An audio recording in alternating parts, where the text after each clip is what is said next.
Dahil krus pero walay tao. Dabi tulo matoy gilangsan dito Maglibog ta kung kinsa nga krus ng ilaha. Kaya sa Katoliko, surgid na mo. Nagkang Kristo na. Kaya naman si Kristo nagdupa. Ang salain nga tinuhan, krus na. Walay tao. Basi ka to ng tuha takawatan. So, ipatinaw niya nganong na-cross ang Katoliko, nganong manguros ang Katoliko. Naa ba na sa Biblia? Iyan ang ipatinaw. Kay dili kasabot ang laing nga tinuuhan hana. Masking Bible alone pa sila. So bro, imo na ni. Okay, daghang salamat ug maayong hapon mga katawhan ko diha ni Kristo dinhi sa Gaston Park. So ako mapasalamaton sa Ginoo nga nakasangyaw ako karon nga hapuna. So ingon man ako usab gipasalamatan ang among makaubanan nga Catholic Defender o sa among spiritual director nga si Father Juliano Ritiquis. So daghang salamat sa tanan. So maayong hapon mga igsoon. So ang tema nga akong isangyaw karon mga igsoon sa inyong atubangan mao ang cross o panguros.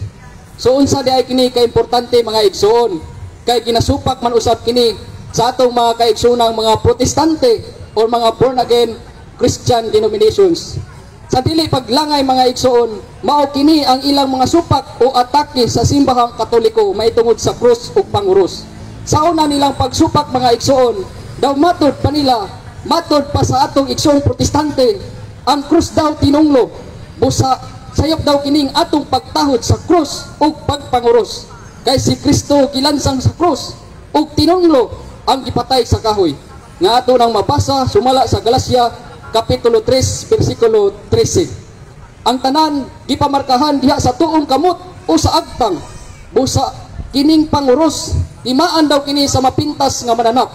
Sumala sa Pinadayag, Kapitulo 13, versikulo 16. Diin gipugos sa mananap, nga mapatikan ang tanang tao, inila o dili inila, dato o kabos, ulipon o dili ulipon, diha sa tuon nilang kamot o agtang. So mao kini ang ilang mga pasangil mga igsoon. O sa ilang mga pagsupak mga igsoon, mao kini ang atong tubag. So mga igsoon, alang sa mga nagalaglag, ang kaasuyan sa krus binuang. Apan kanatong giluwas, gahom kini sa Dios. Sumala sa unang Korinto Kapitulo 1 versikulo 18. O kining maong gahom dili mawagtang sa kamatayon ni Kristo didto sa krus. Nga atong mabasa sumala sa unang Korinto Kapitulo 1 versikulo 17. Kay sumala pa sa mga taga-Episo Kapitulo 2 versikulo 16. Pinaagi sa iyang kamatayon sa krus, gihiusa kita niya diha sa usa ka lawas o gipasiguli ngadto sa Dios. Sa ingon ni ana gitapos niya ang pagdinumutay. O sa mga taga-Pilipos 3:18, dunay daghan nga nagkinabuhi sukwahi sa katuyuan sa kamatayon ni Kristo didto sa krus. Busa nagpasabot nga ang krus pagtulunan gayud kana ni Kristo mga igsoon. So sayop tong ilang mga pasangil. Kay nga naman kay ang ngalan ni Kristo ug ang ngalan samahan nasulat sa ilang agtang, ang nating karnero ug ang mga tinubos. Sumala sa Pinadayag 14:1 ug sumala usab sa Ezekiel 9:4. Ang atong Ginoo nagsugo sa iyang sinugo nga libuton ang syudad sa Jerusalem ug butangan ug patik. Sumaog kining krus nga gipasabot dili ni 666 timan-an nato na mga igsoon. Kay ang tanan nga nagaul ug nagagulo tungod sa hilabihan nga kangilad nga mga buhat nga gihimo sa mga lumulupyo niini, ang patik mga igsoon nga gisgutan dinhi mao ang krus aron pagluwas sa mga katawhan sa Dios.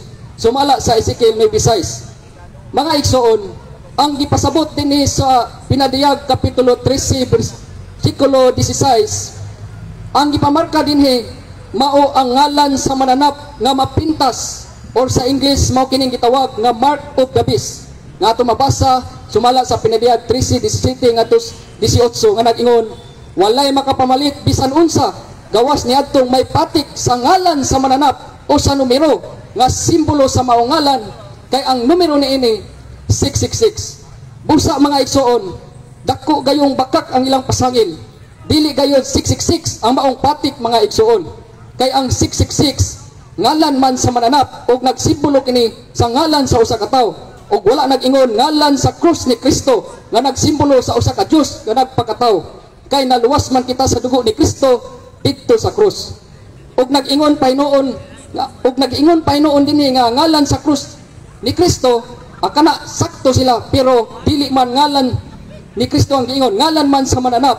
So klaro gid kaayo mga igsoon nga wala gayud sila makasabot unsa unya kinsa man kini sila mga igsoon mao kini sila ang mga pastor nga dili nakakaunawa. So pasabot dili makasabot naa sa Isaya kapitulo 56 bersikulo 11 nganuman kay gibutaan naman sila sa Ginoo tungod sa ilang pagkasupakero.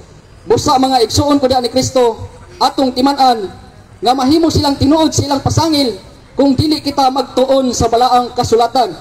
Busa ato kining tubagon kung tinuod ba ang ilang pasangil mga igsoon. Sanglit ang krus gahom or simbolo man sa kamatayon sa atong Ginoong Kristo ang pagpanguros mauusab. Para kanatong mga Katoliko dili gayud buhat-buhat ang pagpanguros. Kay biblikal o mabasa man gayud kini sumala sa Mateo kapitulo 28 bersikulo 19. Mao ang timaan sa Amahan, Anak ug Espiritu Santo nga mao ang Santissima Trinidad. Timaan kini sa tulo ka personas nga balaan ug usa lamang ka Dios. Kay wala man kita nanguros nga mga Katoliko sa mga personas nga dili balaan. Wala man kita mingon nga mga Katoliko nga manguros kita sa ngalan ni Satanas, sa anak ni Diablo ug sa Espiritu Tonto. Kining tulo dili balaan. Busa kay balaan man ang tulo ka persona nga gigamit sa pagpanguros mao ang Amahan, Anak ug Espiritu Santo. So wala di ay kita misupak sa pagtulunan kay ang tulo ka persona nga gigamit sa pagpanguros mao man ang atong Dios nga usara sumala sa unang Juan kapitulo 5 bersikulo 7. Ug ang krus ug panguros timaan kini nga kita iya na ni Kristo. Nga atong mabasa ang pulong timaan sa mga taga-Episo kapitulo 1 bersikulo 13. Kita mga Kristiyanos or the believers of Christ or mga motuuhon kang Kristo or the children of Christ our Lord o mga anak ni Kristo nga atong Ginoo. So kung dili sila manguros basin anak to sila sa Bibil mga igsoon. Kay ang yawa mahadlok man makakita sa krus kay gahom kini sa Dios. Busa klaro og tin-aw kaayo mga igsoon nga dili gayud tinuod ang pasangil sa mga pastor nga 666 ang krus o panguros. Dako gayud kanang estratehiya sa pagpangilad o paghimakak ngadto sa mga katawhan sa Dios.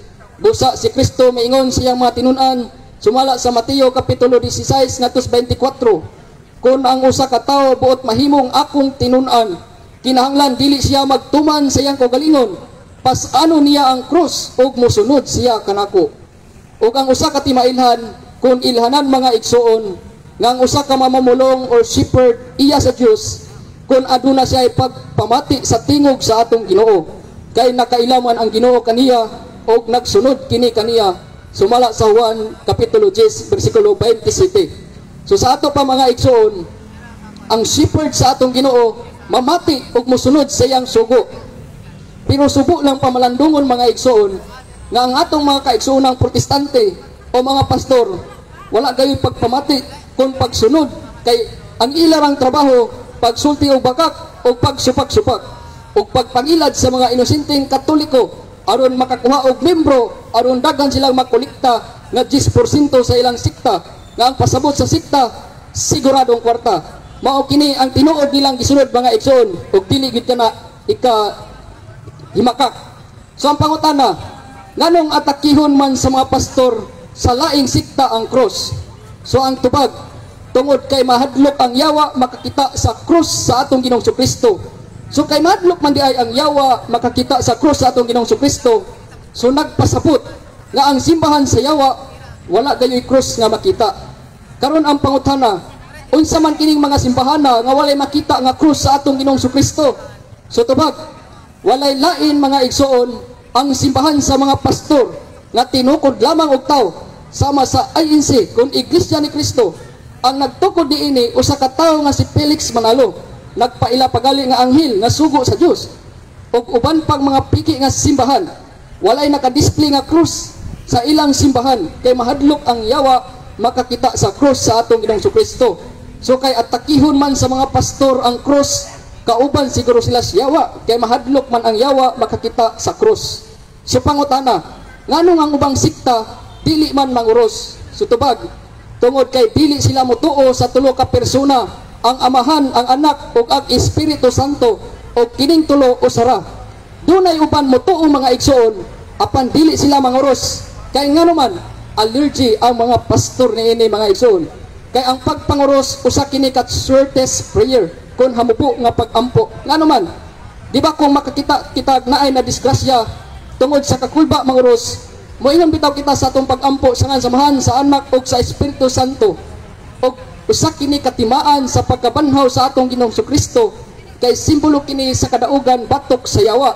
Kay ang krus gahom kini sa Dios, sumala sa unang Korinto kapitulo 1 bersikulo 18. Busa sumala sa Santiago 4:7 nag-ingon, sukli ang yawa kay mudagan siya. Kay sumala pa sa mga taga-Episo kapitulo 6 bersikulo 12, kay wala kita makig-away batok sa dugo ug unod, kung dili batok sa mga daotang espirituhanong gahom ug sa mga daotang gahom nga nagmando niining kalibutan sa kangitngit.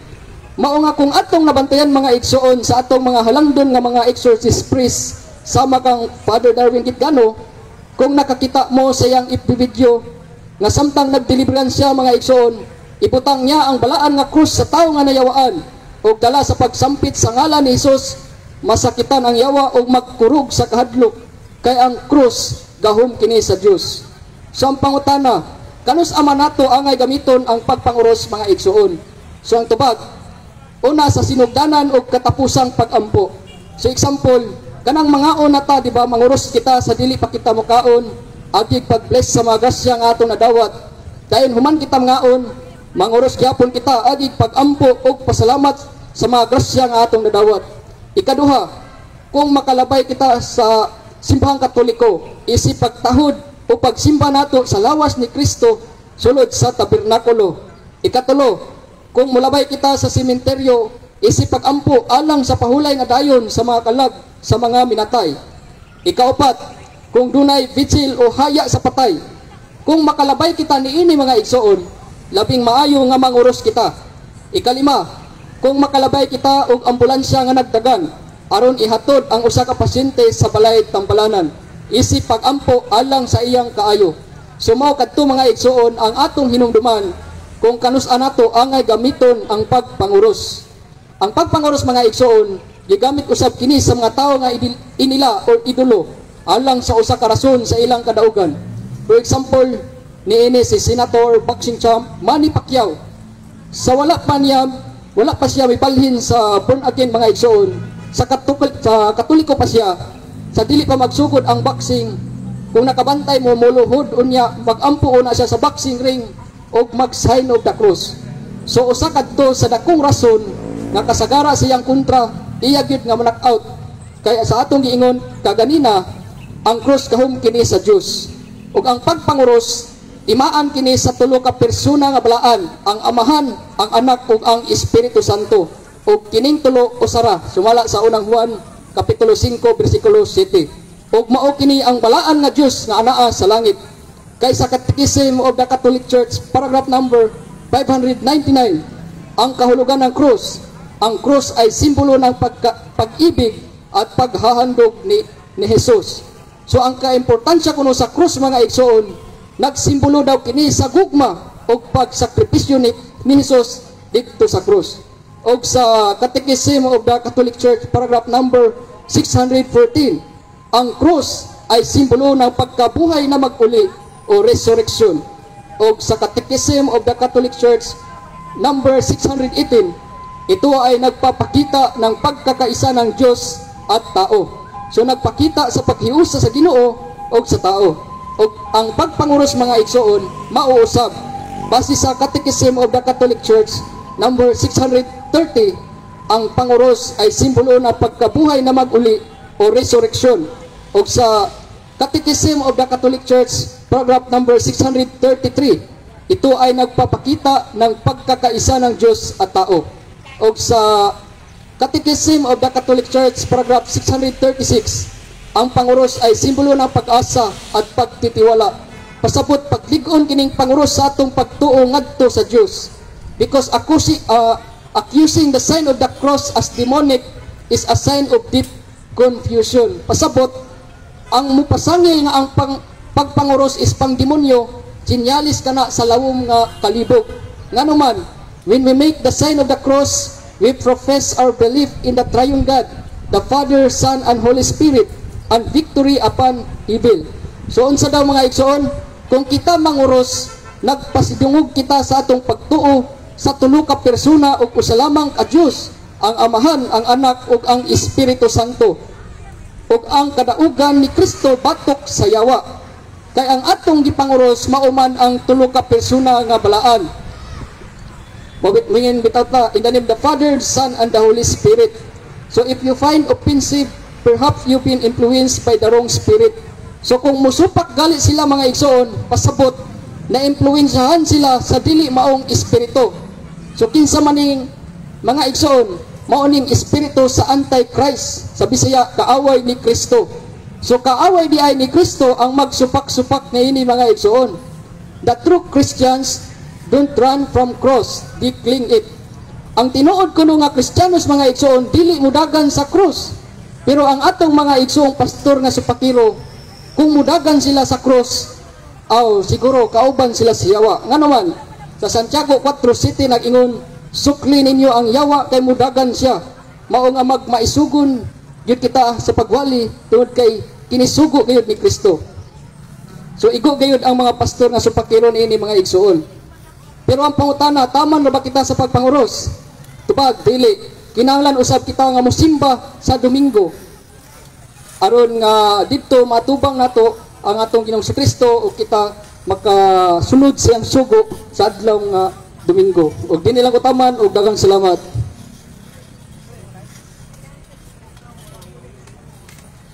So daghang salamat bro sa imong patinaw sa cross ug pamanguros. So inanag yung importante nga ihandom na to ang pagpanguros ug ang cross kay isa ka natimaan ug isa ka na nga mubo nga pagampo paghandom sa Santissima Trinidad o tulo ka persona sa isang Dios. So motawag og isa ka speaker nga si Sister Marilyn sa iyang pagpaambit sa pagkainahan sa atong Dios. Daghan kayong salamat. Akong gwapo ang pambungan nga tigpaila. Sugo sa mayong pamatasan, mayong hapon kanatong tanan. Ang tema nga akong hisgutan karon mahitungod kang Birhen Maria. Kay si Birhen Maria dunay upat ka dogma. Unya ka nang i-declare na guys sa simbahan.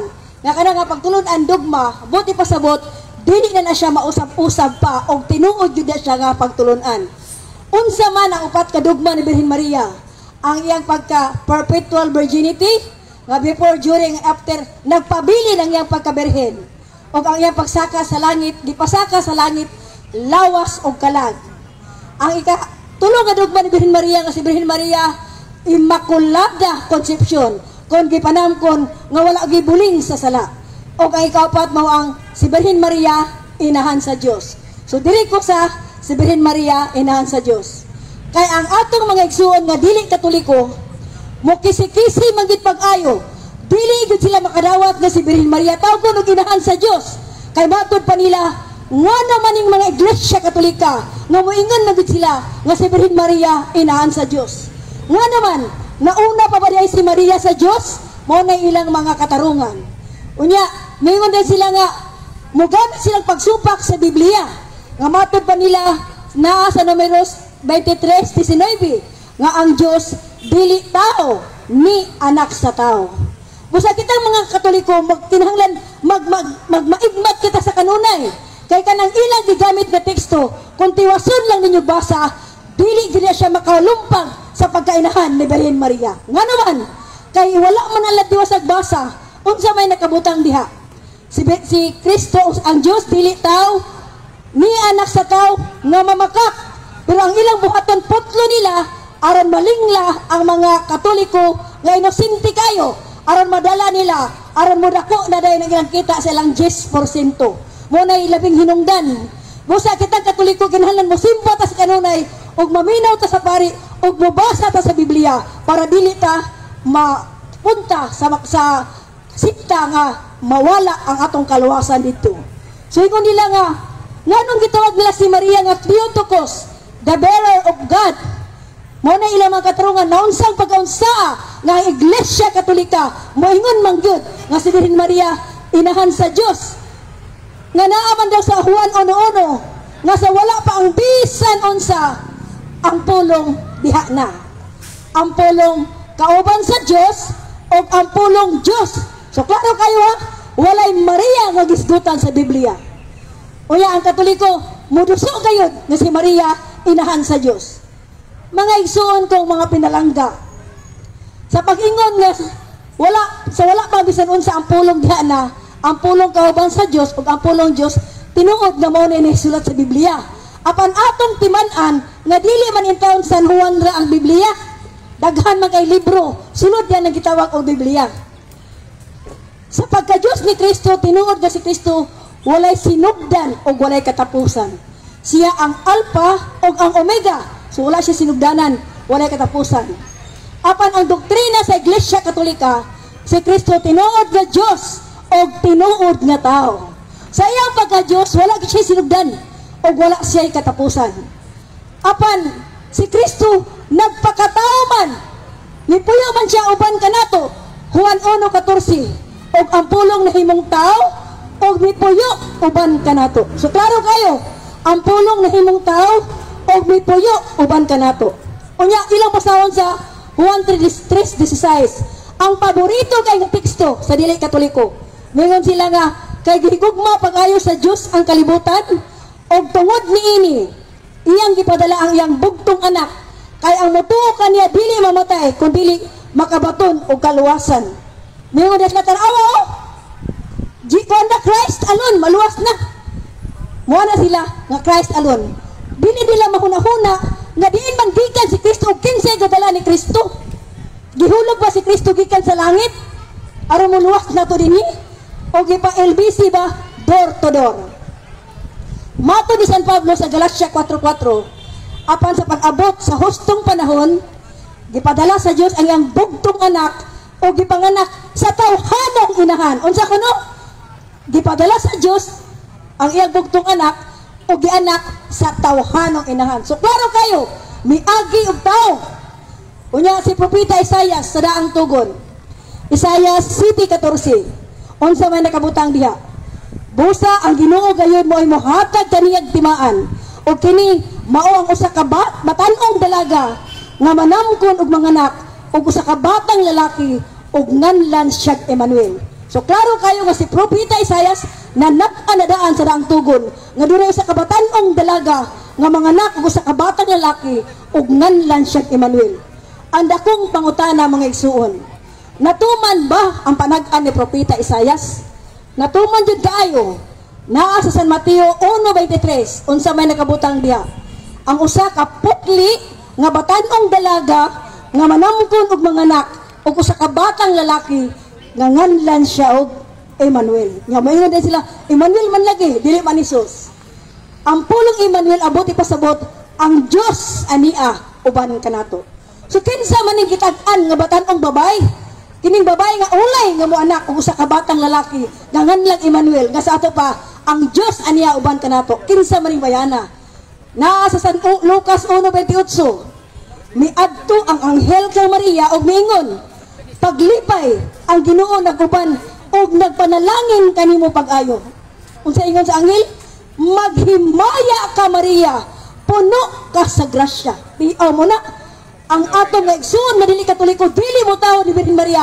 Apan ang anghel mismo mo iningon, maghimaya ka Maria, puno ka sa grasya. Tanawa ra ang anghel mangli ni taho ni Birhen Maria para atong mga igsoon madili Katoliko mubugal-bugal na hinuon. Nagpailalama nga sila mga walay mga batasan, wala maka-eskwela og wala sila good manners and right conduct. Unya sa San Lucas 1:29, naglibog pag-ayo si Maria sa pagkabati niya sa mensahe sa anghel. Og namalandong siya kung unsay kahulugan sa pulong sa anghel. So, kinsa tong babae nga naglibog sa gisulti sa anghel? Wala laing babae kung dili si Birhen Maria. Magpailalama nga si Birhen Maria mao di ang gitagna nga modala sa batang lalaki nga tawgon siya og ang bata tawgon og Emmanuel. So wala maklaro ha kasi si San Lucas o si Isaias mingon siya nga tawgon kay Emmanuel. Si San Mateo mingon nga tawgon kay Emmanuel apan kay klaro naa sa San Lucas 1:30. Mingon ang anghel kaniya, ayaw ka hadlok Maria kay gikahimutan ka sa Dios. Ikaw magsabak og manganak og usa ka batang lalaki danganlan mo siya Jesus. So, klaro kayo. Unsay ngalan sa anak ni Maria? Jesus. So dinhi palanggaan, dili na gid malalis nga si Birhen Maria mao ang inahan ni Jesus. Unsa may ngalan anang nanganak sa bata? Lula? Lula ba siya? Apuhan ba siya? Or iyaan? Di ba kung ang babae manganak sa usa ka bata, ang inahan ang nag-anak sa bata, tawgon man og inahan? Unya kinsa may gianak ni Birhen Maria? Di ba si Kristo man? Ang package man siya nga Diyos og tao miagis sa baka ni Birhen Maria. So klaro kayo nga si Birhen Maria mao ang inahan sa Diyos. Kay si Kristo man yang gipanganak og si Kristo Diyos man. So dili na malalis dinhi palang dapita. Dili na gid malalis, klaro gid sa katanan nga si Birhen Maria mao ang inahan sa Diyos kay ang iyang gipakatawo mao man gyud si Kristo. Unya unsa pagingon ni San Lucas sa 1:32, mahimo siyang inila og tawgon siyang anak sa Diyos nga labing halangdon. Unsa ang ianak ni Birhen Maria? Mahimong inila og tawgon siyang anak sa Diyos nga labing halangdon. Isfoko mo na, dili na gid malalis, matod pa ang kamatuoran, dili maputos sa papel. The truth is like a fire, it cannot trap by paper. Nga ang kamatuoran sama sa kalayo nga dili pwedeng poston og papel. Kay kung poston nimong papel, mo dilaab din doon ang kamatuoran. Nga si Birhen Maria mao ang inahan sa Diyos. Nya sa Lucas 1:35 ang anghel mingon kay Maria, mukunsad kanimo ang Espiritu Santo ug magpabilin ang gahom sa Dios diha kanimo. Tanawa ra, magpabilin ang gahom sa Dios diha kanimo. Klaro kayo. Si Birhen Maria giingna sa anghel, mukunsad kanimo ang Espiritu Santo ug magpabilin ang gahom sa Dios diha kanimo. So wala na ninyo na, dili na gid ninyo na mabungkag pa nga kamatuoran. Nga gusto magid mo nga ingnon nga tawagon si Maria ang inahan. So naa sa Lucas 1:39 hanggang sa 45 atong basahon. Unya nangandam si Maria og midali pag-adto sa kalungsod sa kabukiran sa Judea. Miadto siya sa balay ni Zacarias og nagighimamat kang Isabel. Sa pagabati ni Isabel sa pangumusta ni Maria, milihok ang bata sulod sa iyang tiyan. Unya napuno sa Espiritu Santo si Isabel og misulti sa makusog na tingog. Bulahan ka sa tanang mga babae. Bulahan ang bata nga imong ipanganak. Pagkadako sa akong kalipay nga ang inahan sa akong Dios miduaw kanako. Unsa ingon ni Santa Isabel? Pagkadako sa akong kalipay nga ang inahan sa akong Dios miduaw kanako. Kinsa may miduaw ni Santa Isabel? Dili ba si Birhen Maria man? So dinhi pa lang dili na gid ninyo maguba ang kamatuoran nga si Birhen Maria inahan sa Dios. Klaro kayo nga, dili na ninyo malalis pa nga si Birhen Maria inahan sa Diyos. Kay mabasa man sa Biblia, letra po letra, mingon si Santa Isabel, pagkadako sa akong kalipay, nga ang inahan sa akong Diyos, miduaw kanako. O kinsa may miduaw niya? Si Birhen Maria man. Unya, mangita pag taglay inahan, isgutan ang pulong inahan. Nasa Juan 2:1-4. Sa ikatulong kaadlaw, may kasal dito sa lungsod sa Kana sa Galilea. O dito ang inahan ni Jesus. Tanawa ha? Dito ang inahan ni Jesus. Kamu gusto na ba mo guan? Bible alone niya. Maklaro din nato ningon nga dito ang inahan ni Jesus.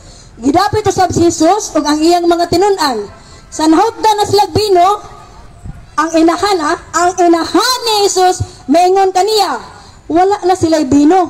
O si Jesus mitubag, babae, unsa may labot na ko ni anak, wala pa moabot ang akong takna. O ang ato mga igsoon na dili katoliko nabuyong na po ng utok. Kay nganong miingon si Kristo og babae, nganong wala siya miingon og mama or nanay. Buti lang sabtor nga si Maria o si Kristo wala mo tahod ni Birhen Maria nga inahan, kay babae ang pulong nga iyang gigamit. Mao nay pagsabot sa tong igsoon nga wala gid intawon makasabot sa kamatuoran.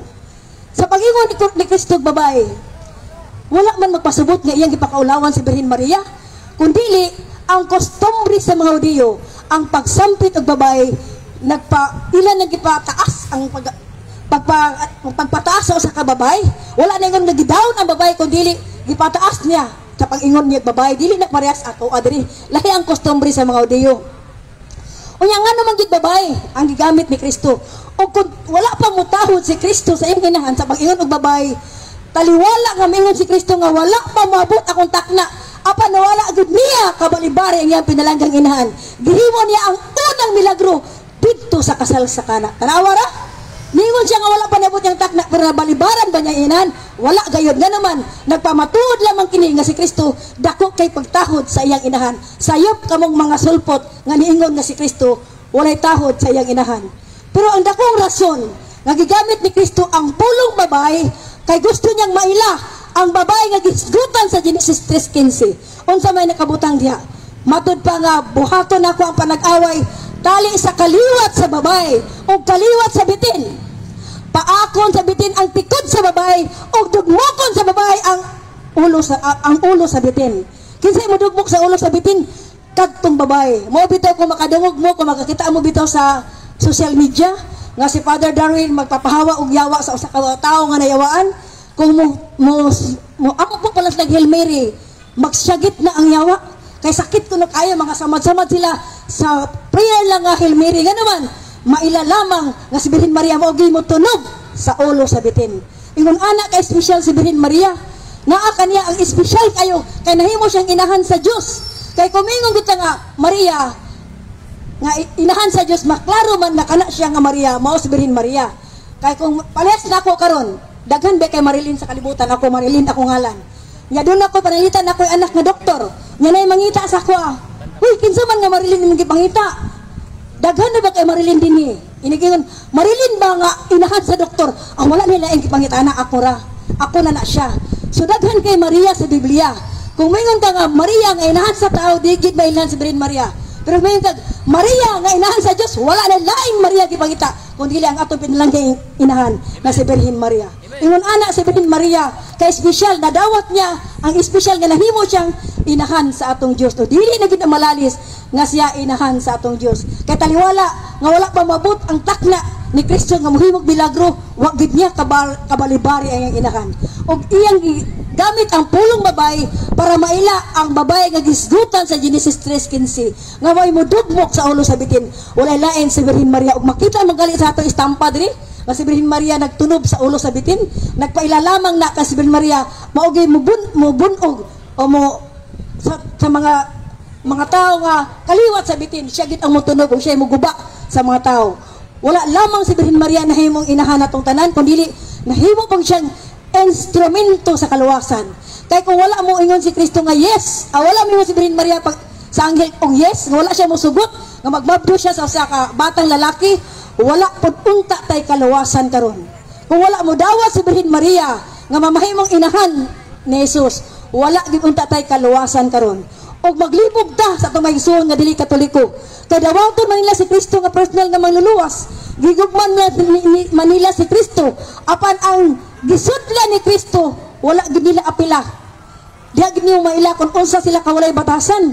Nagpasalamat sila nga na si Kristo nga maong tagiya sa atong kaluwasan, pero ang gisudlan sa kaluwasan nga mao si Birhen Maria wala nila tahura. Unya sa diyang si Kristo nagpakamatay dito sa krus sa Kalbaryo. Kinsa man tong dugo nga nibuhagay dito sa Kalbaryo aron pagluwas sa atong mga sala. Dili ba dugo man usab kato ni Birhen Maria?